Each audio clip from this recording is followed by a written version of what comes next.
2022 April 24 Jammu కాశ్మీర్లో article 370 తొలగించిన తర్వాత ప్రధానమంత్రి నరేంద్ర మోదీ తొలిసారిగా అక్కడ ఒక భారీ బహిరంగ సభను అడ్రస్ చేయబోతున్నారు.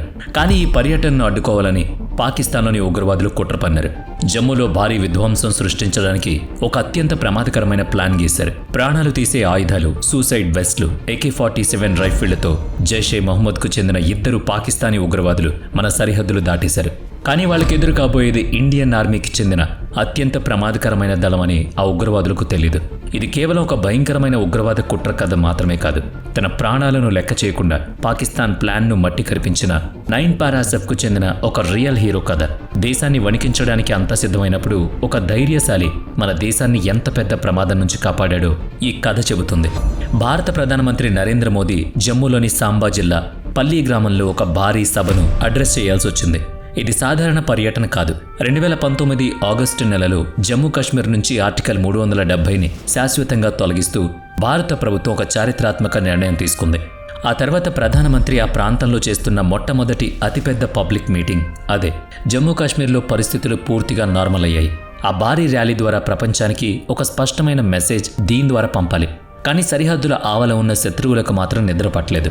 పాకిస్తాన్లో ఉన్న ఉగ్రవాద నాయకులు, వాళ్ల మద్దతుదారులు ఎలాగైనా ఈ పర్యటనను ఆపాలని చూశారు. ఏప్రిల్ 24 దగ్గర పడుతున్న కొద్దీ 2 వైపుల ఏర్పాట్లు వేగవంతమయ్యాయి. ప్రధానమంత్రి సెక్యూరిటీ కోసం మన ఏజెన్సీలు రాత్రింబవళ్లు కష్టపడుతుంటే పాకిస్తాన్లోని ఉగ్రవాదులు తమ ప్లాన్ అమలు చేయడానికి పావులు కదుపుతున్నారు. ప్రధానమంత్రి పర్యటన కోసం చుట్టుపక్కల భారీ సెక్యూరిటీ ఏర్పాటు చేశారు. కానీ సరిగ్గా అదే సమయంలో 2 అత్యంత ప్రమాదకరమైన ఉగ్రవాదులు జమ్మూ బోర్డర్ దాటి లోపలికి వచ్చారని ఇంటెలిజెన్స్ ఏజెన్సీకి సమాచారం అందింది. కాశ్మీర్లోని కొందరు ఓవర్ గ్రౌండ్ వర్కర్లు పాకిస్తాన్లోని జైషే మహమ్మద్ టాప్ కమాండర్లతో డైరెక్ట్ కాంటాక్ట్లోకి వచ్చారు. ప్రతి క్షణం ఈ దాడికి సంబంధించి ప్లాన్ చేస్తున్నారు. పాకిస్తాన్ ఆక్యుపైడ్ కాశ్మీర్ నుంచి ఈ ఉగ్రవాదులు మన బోర్డర్లోకి ఎంటర్ అయ్యారని ఇంటెలిజెన్స్ రిపోర్ట్స్ ద్వారా తేలింది.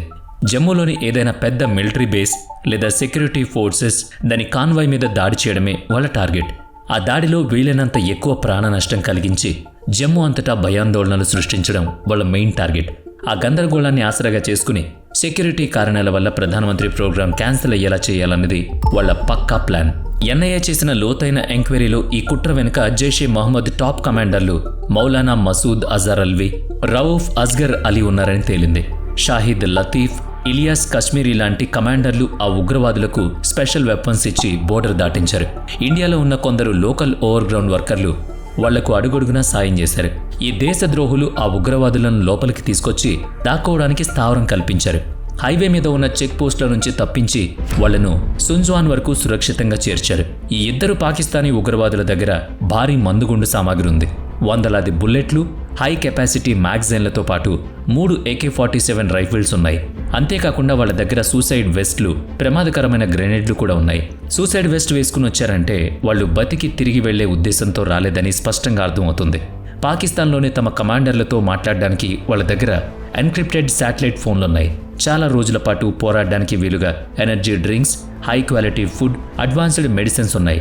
2022 ఏప్రిల్ 22 జమ్మూలోని సంజ్యూన్ ఏరియా. సమయం ఉదయం 4:25. సుమారుగా 15 మంది జవాన్లతో CISFకి చెందిన ఒక బస్ చద్దా క్యాంప్ దగ్గర నుంచి వెళుతోంది. ఈ జవాన్లంతా తమ డ్యూటీ మారడానికి వెళుతున్నారు. అలాగే ఆ ఏరియాలో జరిగే ఒక సర్చ్ ఆపరేషన్లో కూడా వాళ్ళు పాల్గొనాల్సి ఉంది. ఉదయం చీకటిని ఆసరాగా చేసుకుని అప్పటికే అక్కడ కాపు కాసిన ఆ ఫిదాయిద్ ఉగ్రవాదులు ఒక్కసారిగా బస్సు మీద అటాక్ చేశారు. తమ AK-47 రైఫిళ్లతో బస్సు మీద విచక్షణారహితంగా బుల్లెట్ల వర్షం కురిపించారు. అంతేకాకుండా బస్సు వస్తున్న దారిలో చాలా గ్రెనేడ్లు కూడా విసిరారు. ఆ ఆకస్మిక దాడిలో మన సెక్యూరిటీ ఫోర్సెస్కు చాలా నష్టం జరిగింది. ఈ కాల్పుల్లో CISF ASI SP పటేల్ వీరమరణం పొందారు. చాలా మంది జవాన్లు గాయపడ్డారు. ఇంత పెద్ద దాడి జరిగినప్పటికీ తమ తోటి జవాన్లను కోల్పోయిన బాధలో ఉన్నప్పటికీ మిగిలిన CISF జవాన్లు అద్భుతమైన ధైర్యాన్ని చూపించారు. వెంటనే తమ పొజిషన్స్ తీసుకుని ఉగ్రవాదుల మీద భారీ స్థాయిలో కాల్పులు జరిపారు. జవాన్ల ధైర్యం, వేగవంతమైన రెస్పాన్స్ ఉగ్రవాదుల ప్లాన్ను ఫెయిల్ చేశాయి. బస్సు లోపలికి దూరి జవాన్లందరినీ దారుణంగా చంపేయాలన్నది ఆ ఉగ్రవాదుల ప్లాన్. కానీ మన జవాన్ల ఫైరింగ్ వాళ్ళను బస్సు దరిదాపుల్లో కూడా రానివ్వలేదు. దాంతో ఉగ్రవాదులు తమ ప్లాన్ మార్చుకుని అక్కడి నుంచి పరారయ్యారు. ఆ పేలుళ్లు, తుపాకీ కాల్పుల శబ్దాలు సంజ్వారీ ఏరియా అంతటా భయాన్ని సృష్టించాయి. ప్రజల్లో భయాందోళన, పుకార్లు వ్యాపించాయి. ఇంటర్నెట్ సేవలు నిలిపివేశారు. ఉగ్రవాదులు ఇప్పుడు సాధారణ ప్రజలు ఉండే ఏరియాలో దాక్కున్నారు. అక్కడ చుట్టుపక్కల చిన్నపిల్లలు, కుటుంబాలు ఉన్నాయి. దాడి వార్త వెంటనే ఇండియన్ ఆర్మీకి చెందిన అత్యుత్తమ దళం 9 పారా ఎస్ఎఫ్కు చేరింది. ఈ special unit commander captain Rakesh TR వెంటనే అక్కడ పరిస్థితిని అదుపులోకి తీసుకున్నారు. కెప్టెన్ రాకేష్ ఒక సాధారణ ఆఫీసర్ కాదు. ఆయన ప్రయాణం చాలా స్ఫూర్తిదాయకం. ఎన్నో కష్టాలతో కూడుకుంది. కర్ణాటకలోని తొరేలి అనే ఒక చిన్న పల్లెటూరులో పుట్టిన రాకేష్ ఒక సాధారణ రైతు కుటుంబానికి చెందిన అతను. ఆయన తన చదువు అంతా బెంగళూరు లాంటి పెద్ద నగరంలో పూర్తి చేశారు. కాలేజ్ రోజుల నుంచే దేశం కోసం ఏదైనా చేయాలనే తపన. దాంతో న్యూఢిల్లీలో జరిగిన థల్ సైనిక్ క్యాంప్లో కర్ణాటక స్టేట్ తరపున పాల్గొని అద్భుతమైన ప్రతిభ చూపి గోల్డ్ మెడల్ కొట్టారు. కానీ 2008లో ముంబైలో జరిగిన 26/11 దాడికి ఆయన జీవితంలో అతిపెద్ద టర్నింగ్ పాయింట్గా మారింది. ఆ దాడి రాకేష్ను లోపల నుంచి కదిలించింది. ఆ రోజే దేశ రక్షణ కోసం ఆర్మీలో చేరాలని, ఉగ్రవాదులకు వాళ్ల భాషలోనే బుద్ధి చెప్పాలని నిర్ణయించుకున్నారు. ఒక ప్రైవేట్ కంపెనీలో వచ్చిన మంచి ఉద్యోగాన్ని వదిలేసి ప్రయాగ్రాజ్లో జరిగిన అత్యంత కఠినమైన సర్వీస్ సెక్షన్లో బోర్డ్ ఇంటర్వ్యూ పాస్ అయ్యారు. ఆయన కష్టం ఫలించి 2016 సెప్టెంబర్ 10న ఇండియన్ ఆర్మీలో లెఫ్టినెంట్గా విధులో చేరారు. కెప్టెన్ రాకేష్ పనిచేస్తున్న ఈ 9 పారా ఎస్ఎఫ్ పేరు చెబితేనే ప్రపంచవ్యాప్తంగా ఉన్న సైన్యాలు వణికిపోతాయి. ఈ కమాండోల ట్రైనింగ్ ప్రపంచంలోనే అత్యంత కఠినంగా, ప్రాణాపాయకరంగా ఉంటుంది. ప్రొబేషన్ సమయంలో శారీరకంగా, మానసికంగా ఎదురయ్యే ఎలాంటి నొప్పినైనా, కష్టాన్నైనా తట్టుకునేలా వాళ్లను తీర్చిదిద్దుతారు. 2016లో ఉరి దాడి తర్వాత పాకిస్తాన్ లోపలికి వెళ్లి చేసిన సర్జికల్ స్ట్రైక్స్లో కూడా ఇదే 9 పారా ఎస్ఎఫ్ కమాండోలు అత్యంత కీలక పాత్ర పోషించారు. కెప్టెన్ రాకేష్ ఆయన 9 పారా ఎస్ఎఫ్ ట్రూప్ వేగంగా సుంజ్వాన్లోని ఎన్కౌంటర్ స్పాట్కి చేరుకుంది. కానీ అక్కడికి వెళ్ళాక ఆ మిషన్ వాళ్ళు ఊహించిన దానికంటే చాలా కష్టంగా ఉండబోతుందని అర్థమైంది. ఇప్పుడు ఉగ్రవాదులు దాక్కున్న ప్లేస్ ఒక ఇరుకైన పద్మ వ్యూహం లాంటిది. పైగా అక్కడ జనం కూడా చాలా ఎక్కువ.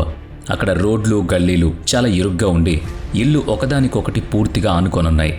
ఆర్మీ నేరుగా లోపలికి వెళ్లి ఫైరింగ్ మొదలు పెడితే ఉగ్రవాదుల కంటే సాధారణ పౌరుల ప్రాణాలకే ఎక్కువ ముప్పు. అందుకే కెప్టెన్ రాకేష్ తొందరపడలేదు. పాత పద్ధతులకు బదులు ఇంటెలిజెన్స్, సర్వేలెన్స్ లాంటి మోడర్న్ టెక్నాలజీ వాడారు. ఆకాశంలో ఒక డ్రోన్ ఎగరేశారు. అది ఒక పెద్ద మాస్టర్ స్ట్రోక్ అని చెప్పాలి.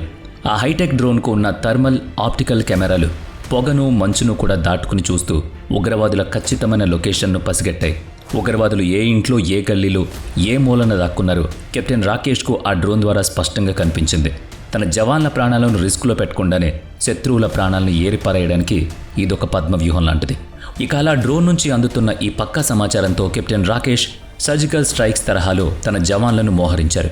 ఆ భవనాన్ని, చుట్టుపక్కల ఏరియాను తమ ఆధీనంలోకి తీసుకున్నారు. కెప్టెన్ రాకేష్ వేసిన ఈ బలమైన స్కెచ్తో ఉగ్రవాదుల మతిపోయింది. ఆ ఇద్దరు పాకిస్తానీ ఉగ్రవాదులకు భయపడే ఛాన్స్ ఏమాత్రం లేకపోవడంతో 9 పారా ఎస్ఎఫ్ తమను నలువైపులా చుట్టుముట్టిందని వాళ్ళకు కూడా అర్థమైంది. ఇక తమకు ప్రాణాలతో మిగిలే అవకాశం లేదని, ఆ ఆర్మీ వలయాన్ని ఛేదించడం అంటే ప్రాణాలు పోగొట్టుకోవడం అని అర్థమైంది.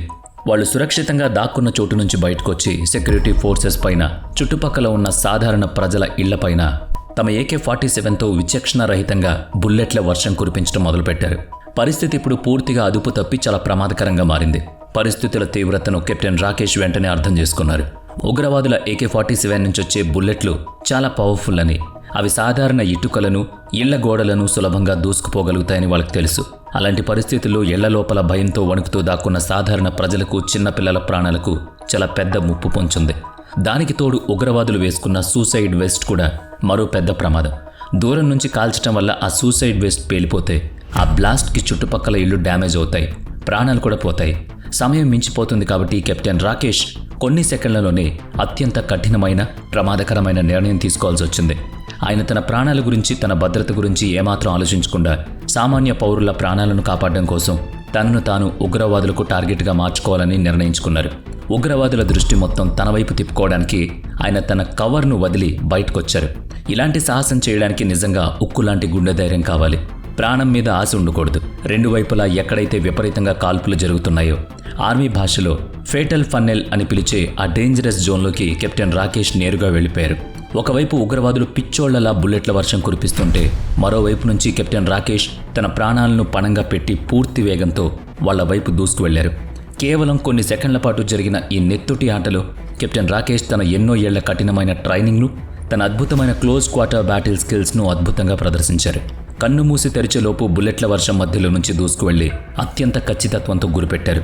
ఆ ఇద్దరు ఉగ్రవాదులు తమ సూసైడ్ వెస్ట్ బటన్ నొక్కే అవకాశం కూడా వాళ్ళకి ఇవ్వలేదు. అక్కడికక్కడే వాళ్ల పుచ్చలు పేలిపోయాయి. కెప్టెన్ రాకేష్ చూపించిన ఈ ధైర్యం, వేగం, ఖచ్చితమైన యాక్షన్ జైషే మహమ్మద్ వేసిన ఆ భయంకరమైన ప్లాన్ను తుడిచిపెట్టేశాయి. ఒక పెద్ద బ్లాస్ట్ జరగకుండా ఆపేశాయి. కెప్టెన్ రాకేష్ టిఆర్ అలాగే 9 పారాఎస్ఎఫ్ జవాన్లు చూపించిన ఈ సాటిలేని వీరత్వం సమయస్ఫూర్తి వల్లే 2022 ఏప్రిల్ 24న జమ్మూలో జరిగిన ప్రధానమంత్రి భారీ ర్యాలీ పూర్తి సురక్షితంగా విజయవంతంగా ముగిసింది. కెప్టెన్ రాకేష్ టీఆర్ చూపించిన ఆ అద్భుతమైన ధైర్య సాహసాలకు గుర్తింపుగా ఆయనకు మేజర్గా ప్రమోషన్ దక్కింది. 2023 మే 9న మేజర్ రాకేష్ టీఆర్కు 3వ అత్యున్నత శౌర్య పురస్కారమైన శౌర్య చక్ర అవార్డు ప్రదానం చేశారు. ఇక్కడ ఆసక్తికరమైన విషయం ఏంటంటే స్పెషల్ ఫోర్సెస్ ఆపరేషన్లు వాళ్ళ జీవితం ఎంత సీక్రెట్గా ఉంటాయంటే ఆయన ఇండియన్ ఆర్మీలోని అత్యంత ప్రమాదకరమైన 9 పారాఎస్ఎఫ్లో ఎలైట్ కమాండో అని ఆయన సొంత కుటుంబానికి కూడా తెలియదు. ఆయన చేసే ఈ ప్రమాదకరమైన డ్యూటీ గురించి, ఆయన అసలు ఐడెంటిటీ గురించి శౌర్య చక్ర అవార్డు అందుకున్నప్పుడు మాత్రమే వాళ్ళ తల్లిదండ్రులకు తెలిసిందే. వీడియో నచ్చితే లైక్ చేయండి, షేర్ చేయండి. ఇప్పటి వరకు మన ఛానల్ని సబ్స్క్రైబ్ చేయనట్లయితే ఇప్పుడే సబ్స్క్రైబ్ చేసుకుని పక్కనే ఉన్న బెల్ ఐకాన్పై క్లిక్ చేయండి. నెక్స్ట్ వీడియోలో మళ్ళీ కలుద్దాం. Thanks for watching.